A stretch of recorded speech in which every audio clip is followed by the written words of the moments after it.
Assalomu alaykum, hurmatli uzr ko'ruvchilar. Amerikaning poytaxti Washingtonda ta'sis qilingan Sharq Turkiston Uyg'ur televiziyasiga xush keldinglar. Men bugungi program riyosatchisi Farhat Yuronqashulaman. Bugungi ikkinchi qitimliq sinoq anglitishimizmi Cumhuriyet bayramimizga bag'ishlandi. Aziz qarindoshlar, sizlarga ma'lum bo'lganidek, 11 ayning 13 kuni bo'lsa, Uyg'urlar uchun tarixiy ahamiyatga ega bir kun bo'lib, 1933-yil 11 ayning 13 kuni Qashqarda Sharq Turkiston Islom Jumhuriyati, yana 44-yil o'xshash oy va o'xshash kunda Ilida Sharq Turkiston Jumhuriyati qurilgan edi. Uzun yillardan buyon chet ellarda faoliyat olib borayotgan Uyg'ur tashkilotlari bu ikki jumhuriyat qurilgan 11 ayning 13 kunini Uyg'ur xalqining bayram kuni deb jakalab, bu kunda turli shaklda xotirlash faoliyatlarini uyushtirib kelmoqda. Uyg'urlarning navbat elib berayotgan milliy harakati bo'lsa, dal yuqorqi ikki jumhuriyatni barliq keltirgan milliy inqilobning davomidan iborat. Gerçi bu ikki jumhuriyat ayni chog'dagi imperialist kuchlarning siyosiy suiqasdi natijasida o'zining mavjudligini saqlab qola olmagan bo'lsa-mu, ammo bu ikki jumhuriyatdan Uyg'ur xalqiga intayin qimmatli angishtarlar miros qolgan edi. Bu angishtarlar milliy mustaqillikning simvoli hisoblangan oyultuzlik ko'k bayroq, istiqlol marshi, davlat gripi va bu angishtarlarni keyingi avlodlarga miros qoldirish yo'lida qurbon bo'lgan sonsizlagan qahramonlarning kurash irodasidan iborat. 12 noyabr kirgandan buyon dunyoning har qaysi ellarida faoliyat olib borayotgan Uyg'ur tashkilotlari zo'r hayajon va iftiqorlanish tuyg'usi ichida ikki jumhuriyatimizni xotirlash faoliyatlarini uyushtirib kelmoqda. Shu qatorda 11 ayning 13 kuni Amerikaning poytaxti Washington va uning atrofida yashayotgan Uyg'urlar milliy rahbarimiz Robiya xonimning bevosita yetakchiligi va Amerika Uyg'ur jamiyati bilan Xalqaro Uyg'ur kishilik huquq va demokratiya fondi jamiyatining uyushtirishida bir zalga jam bo'lib, o'zlarining Cumhuriyet bayramini tabriklashdi.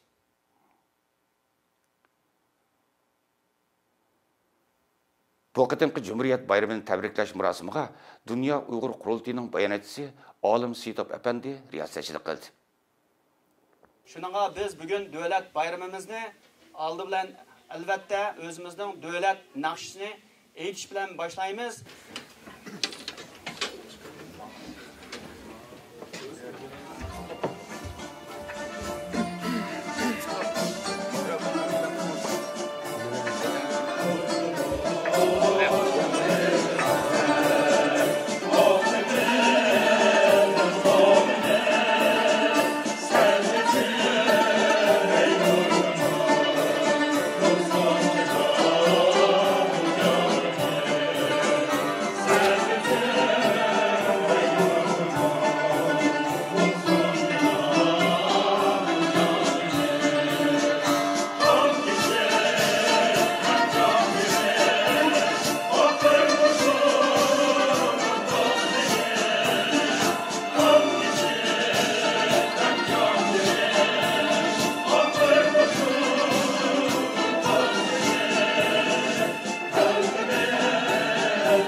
Bugünkü bu qutlug kun munosabati bilan men bizning siyosiy liderimiz, ya'ni Uyg'ur millatining ma'naviy onasi bo'lgan Robiya xonimni ikki qiz qutlug' so'zi qilishga alohida taklif qilaman.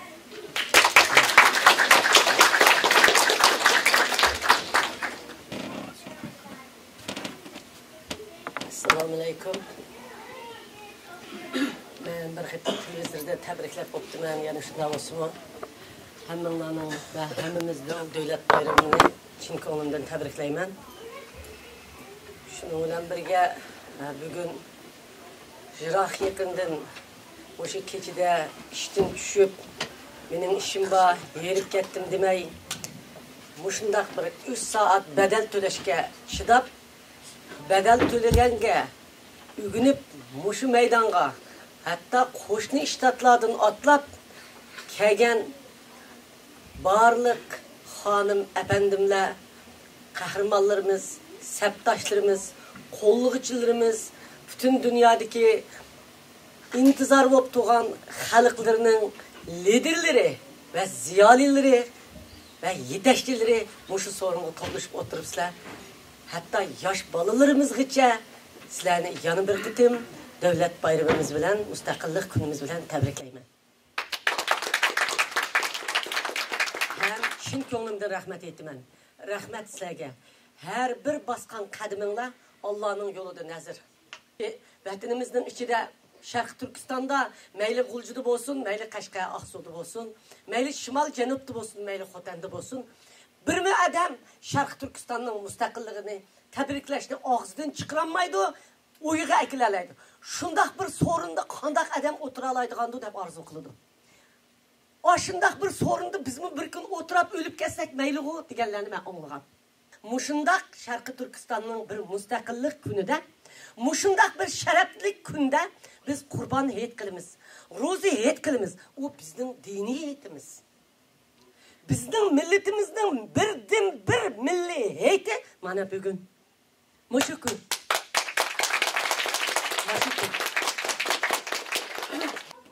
Hamda biz shu bizning Erkin Osiyo radiosining takrori Abdukim Baqi efendini sahnaga chiqib ikki qiz bir muborak so'z qilishni takliflaymiz.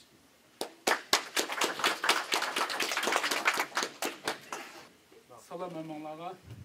Biraz tesadüf bo'lib qoldi. Bugun Cumhuriyetimizni xotirlayotgan shunday bir xosiyatli kunda oldi bilan bizning his qildig'imiz yoqimisa, bu Cumhuriyetni xotirlash orqali ega bo'ldig'imiz vatan sevgisidan iborat deb qarayman. Mayli bizdek saqliq oq kirganlar bo'lsin, mayli hamda o'mlab yurgan bolalarimiz bo'lsin, hammamiz bir maqsad uchun, yana vatan sevgisi uchun bu yerga to'planib o'tirdik. Ajdodlarimizning an'analarini eslayotimiz, shirin, chiroyli kunlarni eslayotimiz, bugungi tatayotgan dard azoblarimizni shikoyat qilyapmiz. Men o'ylayman, bu vatan sevgisi chet eldagilarga, bo'libmi bizdek Amerikada, g'arb dunyosida musofir g'arib bo'lib yurayotgan Uyg'urlarni aytgan vaqtida eng muhim narsa vatan sevgisining konkret ifodalari haqida to'xtalmayman. Mening to'xtalishni muvofiq ko'ryapman. Vatan sevgisi meningcha oldi bilan iymon deb ifodalandi. Biz ajdodlarimizdan hozir qadar pok bir iymon bilan yashab kelgan ekanmiz. Oiladan tortib ishimizgacha, harakatimizdan tortib so'zimizgacha, xiyolimizdan tortib ideyamizgacha hammasida iymonimizni yutamisak-la, biz vatan sevgisini qalbimizda yaxshi saqlay olamiz deb o'ylayman. Albatta, vatan sevmekning o'zi iymon jumlasidan. Ikkinchisi, vatan sevganning ifodasi, eng konkret ifodasi dushmanga bo'lgan nafrat ifodalandi. Dushmanimiz Xitoy va Xitoy g'olchilari. Hozir ishimizda yiqib yurgan asıl g'olg'ul so'zlar bor. Xitoyning bir g'olchisi Muzaffar keldi ketdi deb anglayapmiz. Men anglagan bas munozirlarning o'zini qaraganda xalqimizning bo'libmi Amerikadagi qarindoshlarimizning irodasi nihoyat yuksak o'shar bo'libdi. Kemmay turib hamma odam tayyorlik qilishga boshladi, g'azablanishga boshladi, nafratlanishga boshladi. Uningga kulib boquvchilar, o'g'irlash ko'rishaychi deganlarmi buning pushqaqqa mümkündü. Yani xalqimizda dushmanga nisbatan nafrat mushunda konkretni bo'lish kerak deb o'ylayman. Hamda Düşman Xitoy. Xitoy hozir bizga mavhum. Chunki elchixonasiga berib temaga tukagan bilan ikki tal tash atamaymiz. Endi Xitoyga bo'lgan o'chmanlikni, ya'ni dushmanga bo'lgan nafratni ifodalaydigan eng oddiy ifodamiz nima? Dushmanning butun xalqimizga solayotgan zulmini chet elda boshqa davlatlarga, boshqa xalqlarga anlatib, ularni ta'sirlantirish bilan birlikda yana o'zimizga, o'z xalqimizga, o'z farzandlarimizga, o'z avlodlarimizga anlatib, ularning qalbida shu vatan sevgisini yetildiradigan, dushmanga nafrat bildiradigan bir ruhni yetildirish. Bugungi televiziyamiz menimcha shu maqsadda qurildi. Endi buning Uyg'ur tilida chiqishi demak bizning o'zimizning tarbiyalashimiz uchun yaxshi bir qurol deb qarayman. Demak, dushmanga bo'lgan nafratni eng ushoq ilmitlargacha, misol qalaman, 2 yillar ilgari bu Washingtondagi yoshlar, qizlar, o'g'illar maslahatlashib, Xitoyning kiyimini kiymaslik, Xitoyning melini olmaslik, Xitoyning yemigini yemaslik shuarini o'tirib qo'ygan. Mening xil oilalarda umumlashib qoldi. Desan ochiq suv deganimi biz ko'magili 2-3 yillar bo'lib qoldi. Ruxsat qilmaydi bolalarimiz. Biz tasodif tetpa qaytib desakmi. Mushu kichik ruh. Ammo bu nima? Dushmanga bo'lgan bir g'azab, nafratdan ifodalangan narsa. Urumchida bir cho'ng bir buvoyni anglatdim. Umr bo'yi davlatning, hukumatning Xitoyning dukuni magazindan bir tiyinlik narsa olmabdi. Va olmaydi ekan. Tunganning 20 senatdan sotadigan tuxumini ilishga rozi ekan, Xitoyning 10 tiyinlik tuxumini olmaydi ekan. Umr bo'yi mushuna yashapti. Mushu mamandagi vatanparvarlikning kichik bir ifodasi. Dushmanni mushunda kamsitish kerak, mushuna past ko'rish kerak. Buni biz odatimizga aylantirsak, bolalarimizga miros qoldi. Endi vatan suyishning 3-chi bir xil, chet ellik biz muhojiratchilarga nisbatan konkret bir ifodasi meningcha tashkilotchilik deb qarayman. Tashkilotchilik masalasida biz demokratiya ta'siriga uchrab ketdik. Ya'ni chet el degan demokratik tursa, mana hammadan demokratik, yettadan birlashib bir tashkilot qurollaydi degan tuyg'ular, kimning ko'z qarashi qanday bo'lsa o'z oldiga erkin bo'lmamdi degan tuyg'ular, bu shu hur vatani bolaning, shu ozod davlati bolaning qarashlari. Biz zulm mustamlikalarga nisbatan men 20 yilni yaqin qo'limga qalamni olsam ta'kidlayapman birlik masalasini. Biz ideyada birliklar emas, tashkildan birlikni shakllantirishimiz kerak. Bizde bunda 2 partiya, 3 partiyanın bugün günde bizge zihni vaki faydası yok. Hemimiz bir teşkilat var. Bu teşkilat yaxşı bolsun, yaman bolsun. Çünkü yaman bolsa bunu yaman kılgan yani biz bulumuz. Ve yamanını yaxşı kıldığın mı yani biz? Bugün dünyada hakkını, umumlaşkını, öz abroyunu tiklep, umumi yüzlük, en zor köpçülük Uygur muhacirlarının himayesiga erişkeni Dünya Uygur Kurultayı. Başka teşkilatlarına hürmet kılımız. Lekin teşebbüs kıldığımız hergiz birlikne işkilikke ya işki yerimlik bölmesligimiz gerek. Köz qaraş jihatdan farqimiz bo'lsinmi? Her kitimizden narazılığımız bo'lsinmi? Şahsi menfaatimizde to'salg'i bo'lsinmi? Men vatanimni ozod qilish uchun, vatanni suyish uchun, vatanimning kelgusi uchun to'yib qo'shman deydigan men birlik ovoz bilan, birlik harakat bilan o'tirib chiqishim kerak deganni avval qalbimizga, yuragimizga tengishimiz kerak. Chunki har qanday davlat avval bizning o'xshamagan fikrlarimizga quloq soladi. Tashkiliy jihatga uyushishimizga, ideya jihatga birlik kelishimizga diqqat qiladi. Anandan keyin sana hissashlik qiladi. Buni 20 yilning yoqi davlatlar bilan, yani tashkilotlarimizning qilayotgan muomalalarini aniq ko'rdik. Demakchi men xulosaga vaqtida demak bütün Uyg'urlar vatanni suyman deydiganmiz bir tashkilotga uyushaylik. Bu birlikni saqlaylik va shu birlik orqali vatan sevgisini ifodalaymiz deymiz. Oxirida bir qo'shib qo'ydiganim vatan sevgisining yana bir konkret ifodasi oilada. Oilada bir oilaning boshlig'i yoki otasi bo'lgan odamning mas'uliyatida boshlanishi.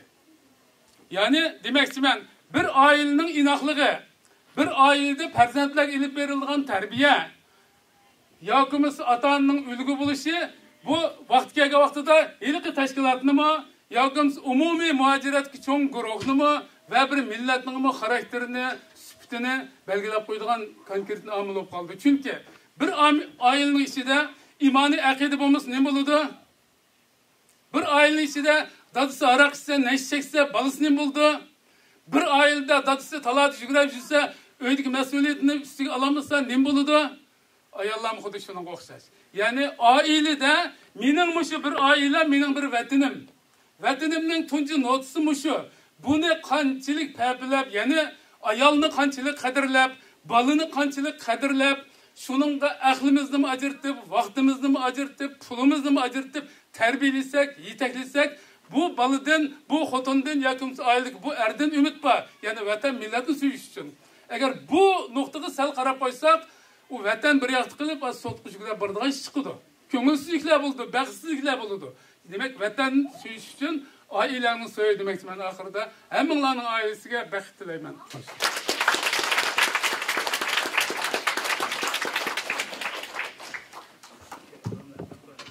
Ablekim efendining aytdi ma'nilik so'zlarga, muhim so'zlarga ko'p rahmat.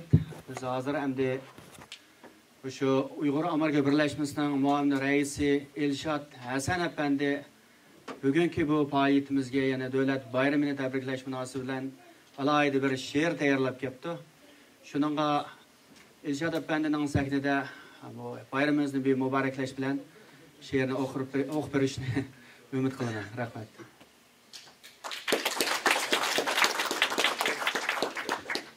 Assalamu alaikum.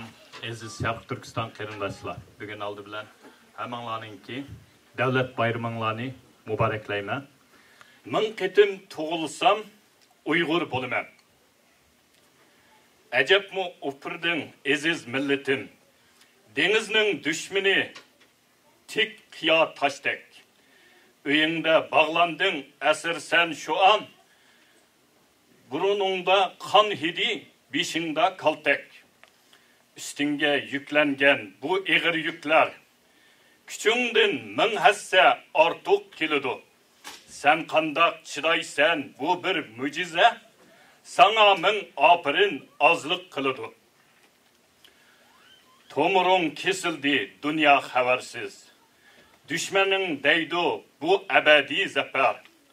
Kulaymu ruhingni boysundurmuğu, kan akar ahirki tamçığa kadar. Milletim seninden gururlanıman. Sen için can versem huzurlanıman. Men ölüp, men kettim, tuğulsam kayta, senin de tiz tükmez Uygur boluman. Rahmet. Hürmetli zor köküşler. Yukarıda Amerika'da iki Cumhuriyetimizin hatırlaş faaliyeti ötküzülgenligi haqidagi maxsus programımızını diqqatingizga taqdim qildik. Şunun bilan bu qitimki programımız mush yerda oyoqlashdi. Keyingi qitimliq anglishimizda ko'rishaylik. Ko'rishkicha omon bo'ling, xayr xo'sh.